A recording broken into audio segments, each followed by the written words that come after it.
Welcome to All Things Policy, a daily podcast supported by Pragati, a flagship media initiative of the Takshashila Institution.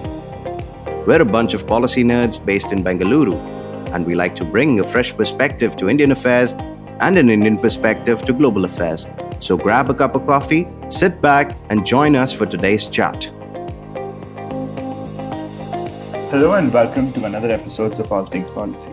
Today, we are here for a very interesting discussion with an even interesting guest. We have Liv Nordhaug, who serves as a co-lead of the Digital Public Goods Alliance. This conversation will be hosted by my colleague Arjun and I, Ritul Gaur. It's sort of a homecoming for us because we are both former Takshashila colleagues. Now we're currently at the Ministry of Electronics and IT, serving as U Chicago Fellows. So jumping straight to it, Liv, I want to put you in the spot and ask you some big questions. What is this Digital Public Goods Alliance? What is a DPG, a digital public good? And how does one identify a digital public good? So take us through this broad picture of digital public goods. What do you do there? And what is the Digital Public Goods Alliance? No, thank you so much for that question. And let me start by saying that I'm so honored to be featured on this podcast on behalf of the Digital Public Goods Alliance. So to start off with your first question, the Digital Public Goods Alliance is a multi-stakeholder initiative that stems out of the high-level panel on digital cooperation that the UN Secretary General established in 2018, and which delivered its recommendation in the form of a report in June 2019. So the Digital Public Goods Alliance stems from a recommendation in that high-level panel report. It's recommendation 1B. So it's one of the main recommendations. 1A and 1B were main recommendations there. And that recommendation really focused on what kind of mechanisms could be established and scaled to accelerate international digital cooperation, particularly with the aims of accelerating attainment of the Sustainable Development Goals. And as part of those discussions in this high-level panel, there was a strong alignment that, and now I'm coming to what digital public goods are, that open source digital solutions, meaning open source software, open content, open data, open AI models, and open standards of relevance to the Sustainable Development Goals, and that also adhere to certain minimum standards related to, for instance, privacy and user security, could have huge potential to enhance international digital cooperation. For instance, by allowing stakeholders to adopt and adapt existing technologies to meet their own needs rather than having to start from scratch. So that's really kind of the core underpinning of the Digital Public Goods Alliance, this idea that there is a potential to build on top of and further adapt what others have built, and also that there is a potential to share what you have built yourself. And the core founders of the Digital Public Goods Alliance are the Norwegian Agency, or Norway, through the Norwegian Agency for Development Cooperation, and Sierra Leone through the Directorate of Science, Technology of Innovation, and UNICEF, and then iSpirit, which is, of course, very familiar to you as Think and Do Tank, high importance in India, and which has been highly involved in also the development of the India stack. So those are the four co-founders, and the alliance has since expanded to include more than 25 members, including a number of UN entities, a number of countries, and also private sector stakeholders like GitHub and ThoughtWorks, and also philanthropic funders like the Bill and Melinda Gates Foundation and also the Rockefeller Foundation. So this is the background for the Digital Public Goods Alliance, and then also what digital public goods are.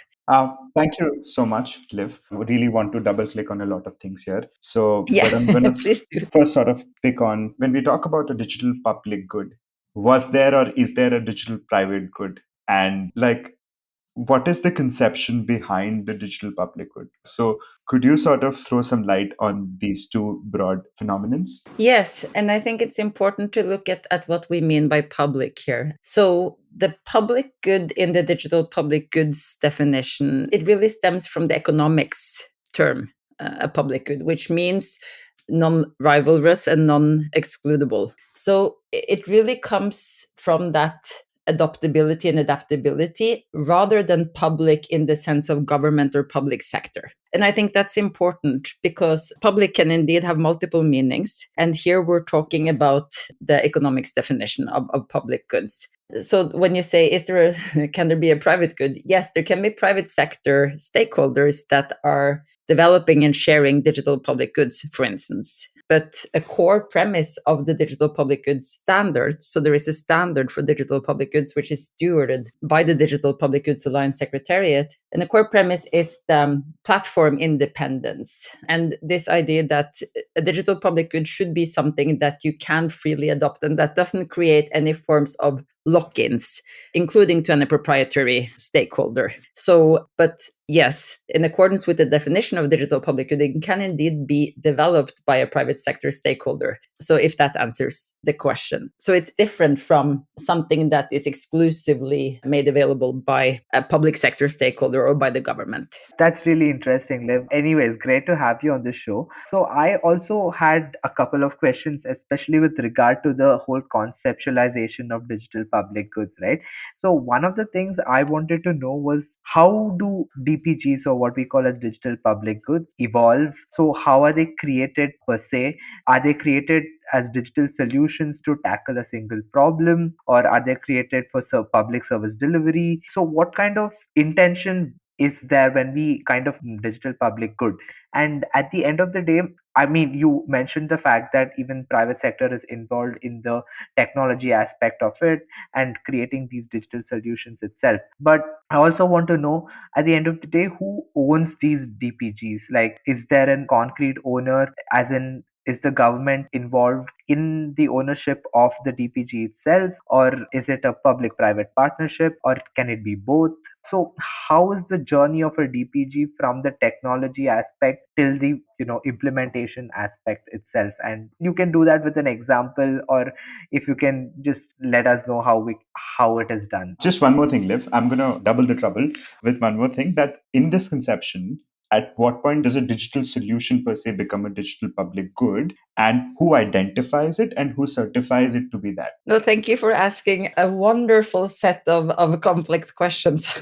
I will try to delineate and also exemplify. And thanks, they're excellent questions, and there's so many nuances in them. So first of all, I'm coming at this maybe from a bit of a side angle here. There is a I would say, particularly strong focus now within the Digital Public Goods Alliance, the membership, and sort of a very important trend and subdomain within digital public goods that we're seeing a lot of attention around. And that is digital public goods that has the potential for deployment as part of countries' digital public infrastructure.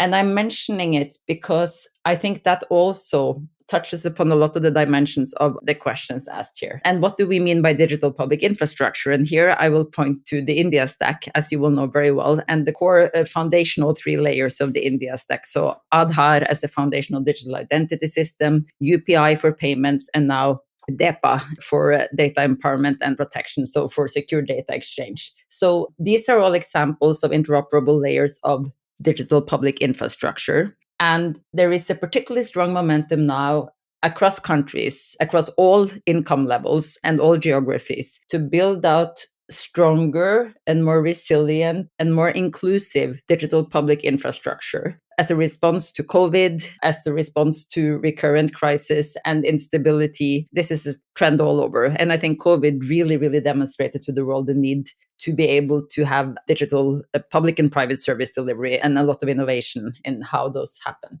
And particularly related to digital public infrastructure, there are lots of different models for how the public and private sector can work together. And I would say there is an increasing drive in countries for models that protect and maintain national digital sovereignty more, meaning that the government and public sector is somehow in the driving seats, at least, of making strategic decisions and having capabilities and also the opportunity to strategically evolve these foundations and build on top of them. So this goes back to the original question in the sense of, what models are there for public and private partnership? My impression is that in many countries, the trend is now at least going for less outsourcing of the strategic, like the planning and sort of the architecting of these infrastructures. At least there is a strong and increasing understanding among governments that this needs to be led by governments, but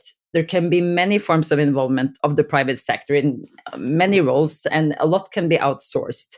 So, and how does digital public goods then play a role in this? And again, I will use an example from India to illustrate this. Of course, as you will know very well, Aadhaar, which is, a very mature and proven system now for digital identity, is not in itself open source, but there is, in a way, an open source derivative that exists, which is MOSIP, the modular open source identity platform, which has been built by many of the same people that were originally involved in building Aadhaar, and which has also been evolved based and developed based on a lot of the learnings from the first years of Aadhaar, and which is operated by IIIT Bangalore. And so this goes to the who question about who owns or runs DPGs. This is an example where it's an academic institution in India that is maintaining and evolving a digital public good, MOSIP. Whereas the origin story from MOSIP, from Aadhaar, and the inspiration.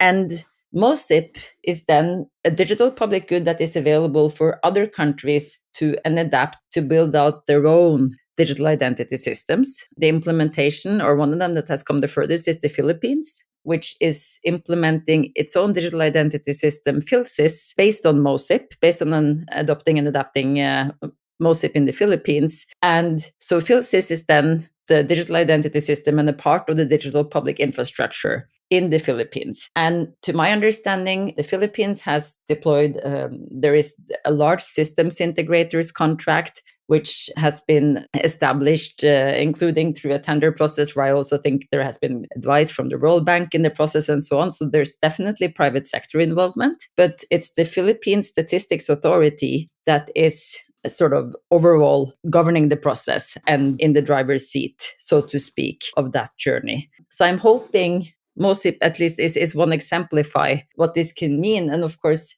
the scalability, because there are something like 10 countries that are now in various stages of either piloting or assessing MOSIP, or actually already in process of larger pilots or even full-scale implementations of MOSIP. So to me, it's a tremendously inspiring example of how a digital public good that has been derived based on the infrastructure of one country is now being deployed in multiple other countries and helping them build out stronger digital foundations in their own countries. I'll pause there for any follow-up questions, and I hope I somehow touched upon the multiple complex questions you gave me. No, you did. Thank you so much. I think, although you did miss one, but I'm going to get back to you after a break. So we're going to take a short break here before we catch Liv for some more interesting questions.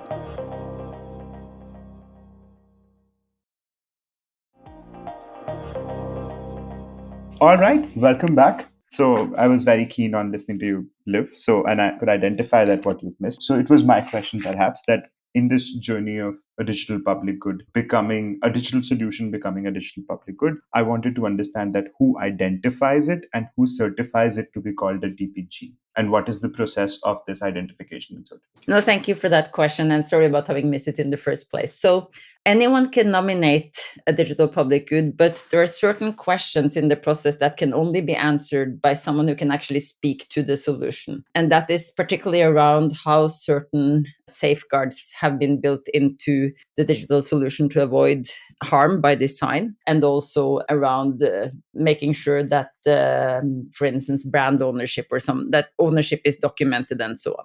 But there is a nominations process that is fully accessible on the website of the Digital Public Goods Alliance. So there's a nomination form, and there is a digital public goods standard. And this standard is in reality an operationalization of the definition of digital public goods that comes from the UN Secretary General himself. So this definition was given by him in his roadmap for digital cooperation, which was published in 2020, and which was in many ways his response to the report for the high-level panel on digital cooperation that I mentioned earlier, which came in 2019, the UN Secretary General came 1 year later with his roadmap and his take on how he would follow up those recommendations. And that included presenting a more precise definition of digital public goods.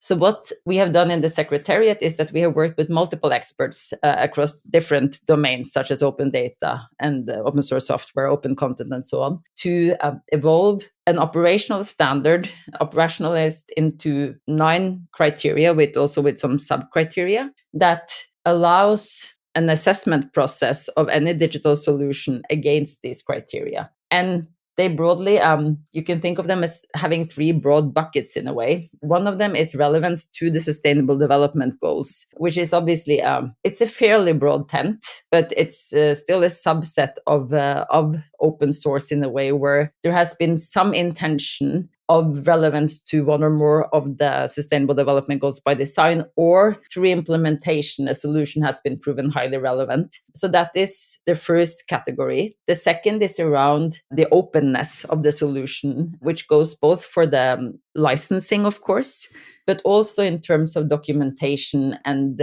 what I refer to as independence other platforms. So this is then also assessed. And, if you look at it, it really has to do with what I said earlier about this opportunity for someone else to adopt and adapt this solution to meet their own needs. Because, to be frank, there is a lot of open washing out there, in the sense that something is presented as an open digital solution, but in reality, you can't access the code. You can't access sufficient documentation. So in reality, it's impossible to actually adopt and adapt it. The third part of the standard relates to do no harm by design. And that looks at, for instance, how the specific, risk parameters that would be particularly relevant to that solution has been taken into account by design. So you can, for instance, imagine that if we're talking about digital identity systems, there are, for instance, principles such as minimizing what kind of data you're actually aiming to correct. If the aim is only to verify someone's identity, the principles of data minimization, for instance. So, and also what kind of safeguards have been implemented by design related to user security, if it's some sort of digital solution that is interacting directly with end users. So that's the third category in the way of criteria within the DPG standard. So it is the Secretariat of the Digital Public Goods Alliance that is actually assessing nominated digital solutions against the standard. And these nominations are, once they have been, a solution has been screened and found to meet the standard, it is then made available on the Digital Public Goods Registry, which is also available on the website of the Digital Public Goods Alliance. And there are multiple other stakeholders that are exporting directly from this registry and pulling it into their own platforms and using it to inform their own catalogs of various kinds. So that is the process described relatively simply. That's very interesting. I think I want to move away more from the technology bit and the creation of the DPG itself to the implementation side, right? So I think we've talked quite a bit about how we create DPGs, who are involved, and everything like that. Now, moving to the implementation side of the digital public good or the digital solution itself, I want to know from you, what is it that like countries or entities have faced, or problems, challenges? These are the things which have been faced during the implementation of the digital public good itself, and especially during the deployment, the scaling, the funding. So I get that the technology part of it is the main crux of it, right? So you create this all encompassing digital solution which tackles a particular problem, but during the implementation of the digital public good itself, how is it that countries have tackled whatever challenges they faced? And in your opinion, what can be done to improve and streamline this implementation of a digital public good also? No, thank you for that question. I will actually start by disagreeing with you, in the sense that I don't think the technology is the crux or the majority of the solution that is needed, in the sense that for successful implementation, the technology is often only a relatively small part. It really matters what kind of, and of course it varies between what kind of, are we talking about some kind of application for I don't know, learning a particular, like for literacy learning or for numeracy learning. One thing is to implement that. But if we're talking about, for instance, a national scale identity system or payment platforms, to take one example, there are so many other challenges that go way beyond the technical. So, and it starts from the very early, the whole kind of enabling environment and what kind of regulatory reforms may be needed to even adopt the technology. So, for instance, around data privacy laws, for instance, or other types of enabling regulatory frameworks that the countries would need. And then I would say a major challenge in many countries is procurement, particularly if we look at countries where, there is somehow official development assistance financing involved, and multiple agencies may be assisting that country in digital implementation processes. Procurement systems they're often very complicated in the first place, and it's very hard to do procurement of digital systems because you only find out what you need in the process of actually piloting and deploying it, in terms of you will constantly need to adopt and adapt the system. And it's often very hard to take that into account in the procurement process and what you procure for. That's actually one of the reasons that digital public goods can make a majorly positive difference, in the sense that these are open source solutions, meaning that you can at least freely adopt and adapt them, compared to proprietary solutions where you can often come into a situation where you will need to negotiate new changes that you had not conceived of in the original procurement process, for instance. And you can end up with what we term vendor lock-in, where you have ended up with a much more rigid system, or a system that actually doesn't meet your needs. But even for procuring open source systems or digital public goods, they typically then challenge how procurements traditionally happen, because you don't procure the actual solution, you procure services related to implementing and adapting that solution. And sometimes, to give very simple examples, if you as a country know that you're planning to implement MOSIP, many countries will, or some countries, and there are examples of this, will have procurement laws that do not allow you to mention a particular solution in your procurement process, because that is seen as breaching equal treatment premises. But if you do know that you are planning to implement MOSIP, as an example, and what you want is to procure integration services that require that someone's actually that the company actually knows MOSIP, and you're not allowed to mention the name of MOSIP. This is an example of how other processes can that are not technical can be very important. And this specific example I gave now is actually from the Philippines, that had to make an amendment to their existing procurement regulations in order to implement MOSIP. And then there is the capabilities question. And it's the question about having the capability to actually architect and plan the systems and combination of systems that will meet your needs. This will be a challenge both for proprietary and for open solutions, to envisage your needs and to actually then specify them, and to have the right services associated with implementing them. And then there can be physical infrastructure needed. So, and I'm sure you will know this very well from India. So, the kind of biometric devices you will be using if you're implementing a digital identity system, and making sure that, where internet connectivity is needed, that actually exists, which is also a major challenge in many countries, and so on. So there are a number of factors. And of course, then there is the issue of trust. And, if a population trusts a given digital solution, and, how do you onboard the population to a national scale solution? And how do you also get, for instance, the Ministry of Finance to approve paying for the implementation, or to actually finance the implementation cost, and so on?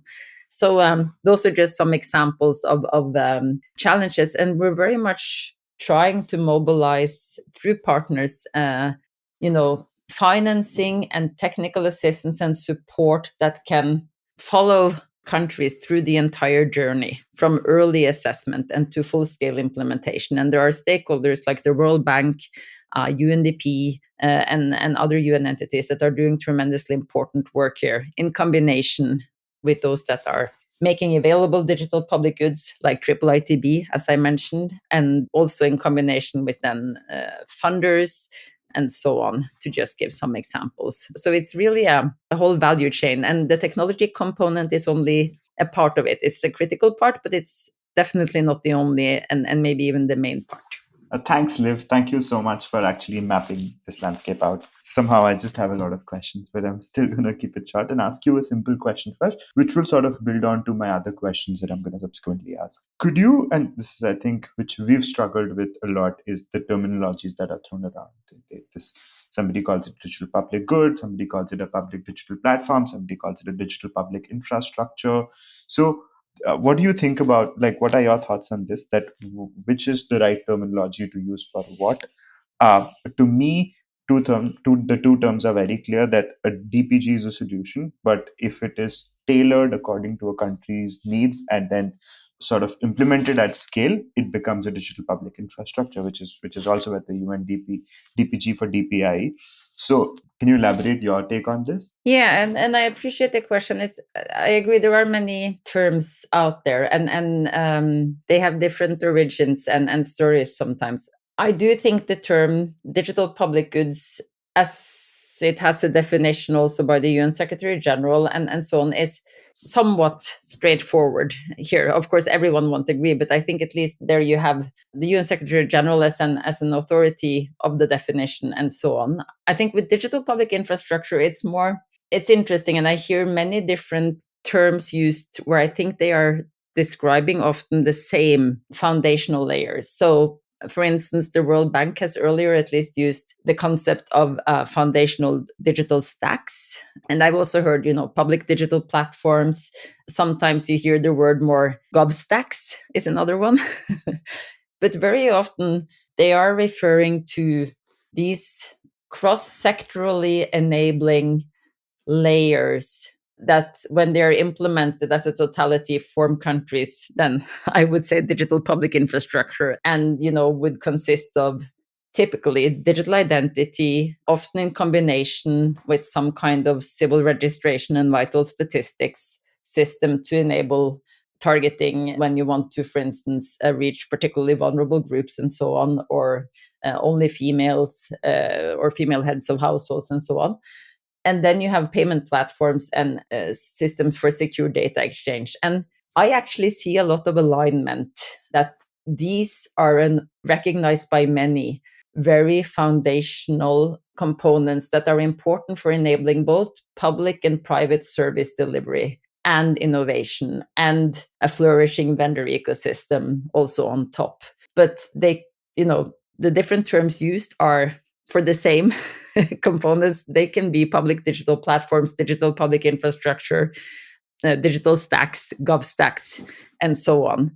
And as long as we manage to exemplify what we're talking about, I actually do see a lot of increasing alignment internationally now that this is a critical opportunity and something that all countries are really working on at the same time, I would say. So I am optimistic, but yes, there is a lot of terminology out there, but I'm at least hoping that, as you are also saying, digital public goods are indeed the solutions. And I would add a complication by saying that there are examples of digital public goods that would not qualify for implementation as one of these foundational layers in digital public infrastructure. So, for instance, there are digital public goods on the registry that are, for instance, climate and weather data and forecasting models that are, as an example, or other types of software, for instance, for girls' menstruation apps, or, they are more the app layer and not systems that would be deployed as part of countries' digital public infrastructure, but they are still digital public goods because of their adaptability and adaptability according to the definition of digital public goods. But there's a subset of digital public goods that are highly relevant for adoption by countries as part of their digital public infrastructure, if that was helpful. Yes. And for anyone who's this is not clear, you can visit DPGA website and then sort of learn from there. I'm gonna, so before I let Arjun take the last question, I'll ask you a sort of multi-layered question, which is on, I think, and you spoke about it as well, that COVID particularly became the time where we learned about the importance of countries that had digital public goods slash digital public infrastructure. They were able to do better. They could identify their citizens. They could deliver that kind of help, be it monetary, non-monetary. So I think they came into focus. And now, in the post-COVID sort of the way we are rebuilding things, it becomes even more important to keep a note of these solutions and then take it forward. So as we see a sort of renewed energy in the world in this space, every major multilateral institution, to philanthropic funders, to big governments, are now taking a note of it. What kind of promises do you see that it holds for new challenges that are in front of us? It could be climate, it could be low middle income countries. So anything, do you think, does it have any utility for the developed world? I know Estonia has extensively used and has become like an island of sort of digital public goods infrastructure in Europe. So that's one aspect of it. So what do you see the promise of this tech going forward? And two, because of the sensitivity of the information that this digital public solution provides and deals with, what do you think are the risks associated with it? Because with identification and sort of intimate identification, like biometrics, like fingerprints, etc., I know, I get that the fact that there is no harm principle inbuilt into it, but these kind of solutions, particularly when they're open, they will also move to authoritarian state, which has the potential to cause more harm than good. So what are the sort of risks that you take into account? So yeah, these are my last sort of two questions. No, thank you. And I wouldn't call them quick and simple questions. But no, the first one is, maybe I can answer that one quickly. I see a tremendous potential, and I see a tremendous potential. I heard you mention Estonia, and I think this is a potential that exists across all countries, regardless of income levels. And I think all countries will need to continuously evolve their digital public infrastructure to also address new challenges. And as you were rightly saying now, you mentioned climate, for instance. And I think there's a lot of the same thinking. And you will hear that, there are also references sometimes to functional digital public infrastructure or sectoral digital public infrastructure, where the idea is to take, the same layered approach and the same approach as what we have discussed now with, ID payments, secure data exchange, and also within specific sectors or domains, to really make sure that you think about what are the horizontal or cross-enabling components maybe within that sector or problem set, and what are the things that can build on top of it, so that you're particularly meticulous about, interoperability, for instance, among the most foundational layers. And I think this mindset, this infrastructural way of thinking, is something that can really also be applied to new types of domains, like reducing climate change emissions, and also to think about, you can imagine global stacks even that are, really deployed by multiple types of stakeholders related to addressing different types of climate related changes, challenges, both on the mitigation side, like, reducing climate gas emissions, but also on the adaptation side. I see tremendous potential. And I think this, the scalability of digital, because that's really what it boils down to when we talk about the reason why there's a concept called digital public goods, in a sense, is that digital is inherently scalable with, assumptions about some levels of connectivity and at least, hotspots of connectivity. There really is potential for digital solutions to be used by multiple stakeholders at the same time, without one stakeholder's use deterring the other stakeholders' use. So you can think completely differently. A physical road in Sweden could not be used at the same time in Norway, but a digital health system can, right? So there is something here that really enables cooperation and enables cost sharing and enables collaboration also to improve and build a solution. So I will just, like the first question, I will really want to end on an optimistic note, in the sense that I see tremendous potential. And also, there's also therefore a tremendous interest, I think, this form of collaboration. But then to the harm risk? Yes, I think there are several nuances to that question. There is definitely potential for these types, particularly, as you were saying, these most foundational solutions are maybe the ones that also can do most harm. So, for instance, digital identity systems can also be used for surveillance, for oppression, for undermining, and for undermining human rights, and for, either preventing someone from actually getting access to critical services, or for, targeting them for some kind of abuse or surveillance. So, and there is only a small component of that, in a sense, that can be addressed by design. Most of the risks occur during implementation. And as you were alluding to, anyone can adopt an open source solution. So that kind of is the nature. In the reusability is also that you cannot guarantee that it's not used by someone in a way that that it wasn't designed for. But that being said, I would say that at least there can be transparency about how the solution was originally designed, a starting point. And it is not as if these kind of harms are not happening within proprietary systems and systems where there is no transparency around how they have been designed.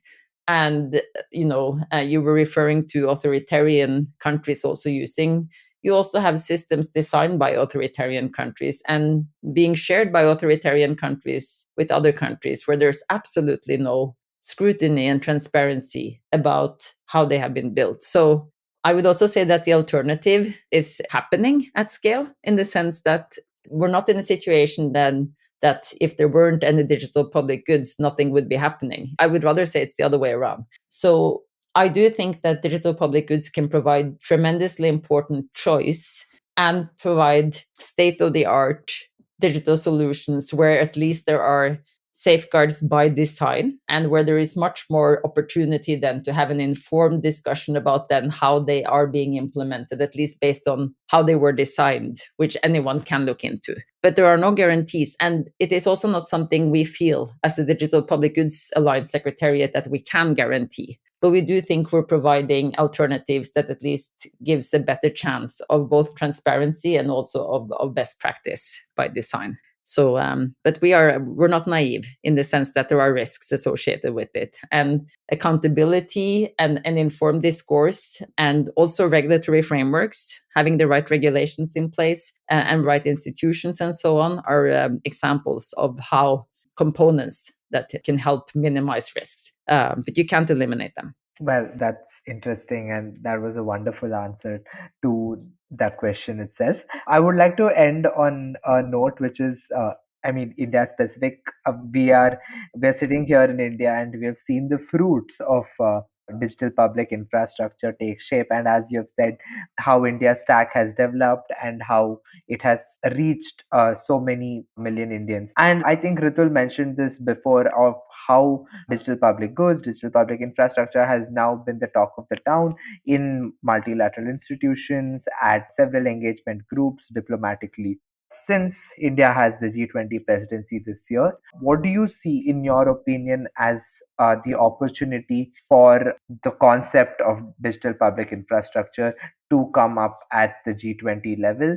And we've seen that the Prime Minister has spoken about this specific thing at different summits, and he has showed his intent to kind of push this initiative forward at the diplomatic level and at the G20 level. So, in your opinion, what do you think can be the opportunity for this field this year? I see a tremendous opportunity. And I mean, India is the world's largest democracy, as a country that has had, I would say, a not sufficiently appreciated digital transformation journey. And when I say not sufficiently appreciated, I mean there is still not enough stakeholders and other countries that are aware of the significance of what has happened in India. And I mean, you can look at the financial inclusion impact, for instance, of the combination of Aadhaar and UPI, and just this, access to financing and bank services for the previous unbanked, for instance, particularly for women, as a group that was particularly marginalized earlier. So,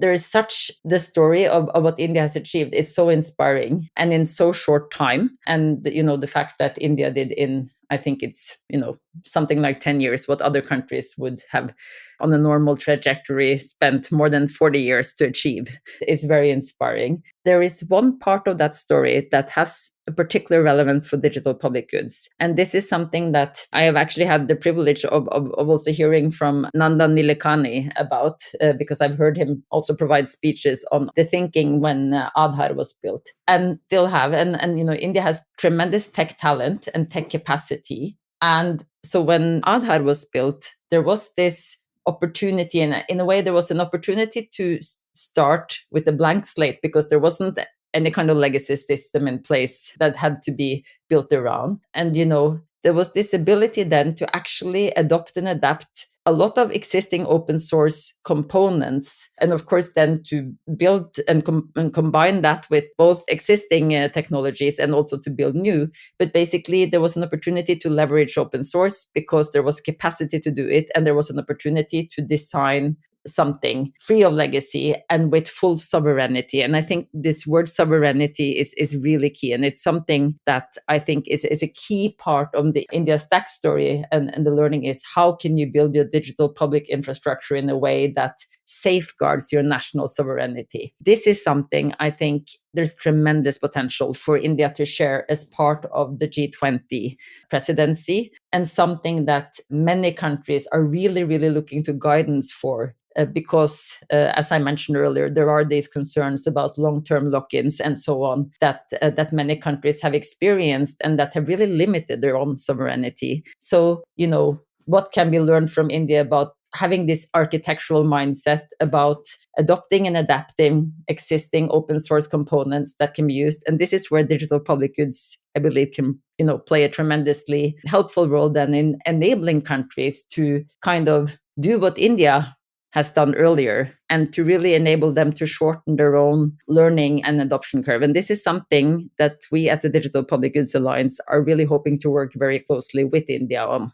And one of the reasons why we're so happy about the positioning of digital public infrastructure at the core of the G20 presidency. Thank you. All right. Thank you. Thank you so much, Liv. I think we've exhausted all your time, but this has been a really enriching and fruitful discussion. I've learned a lot, and I think our listeners are going to appreciate it. If you have any recommendations to read, feel free to share. Arjun, do you have any last word? I think this was excellent. Yeah, no, thank you so much, Liv. I think it was an excellent conversation. And yes, though we have interacted with you before, it's such a wonderful thing to just learn so much from you. And I think, yeah, as Ritul said, I hope all our listeners have learned from this entire conversation. And yeah, hope to see you all in the next episode. Thank you so much. Thank you so much for having me. If you liked our show, don't forget to check out other interesting podcasts on the IVM network. You can tune into them on the IVM Podcast app, ivmpodcast.com, or wherever you listen to your podcasts. You can also follow IVM on social media. The handle is @IVM Podcasts on Twitter, Facebook, and Instagram. And hey, if you'd like to dive into Takshashila's research on technology, strategy, and economic affairs, check us out at our Twitter handle @TakshashilaINST or our website takshashila.org.in.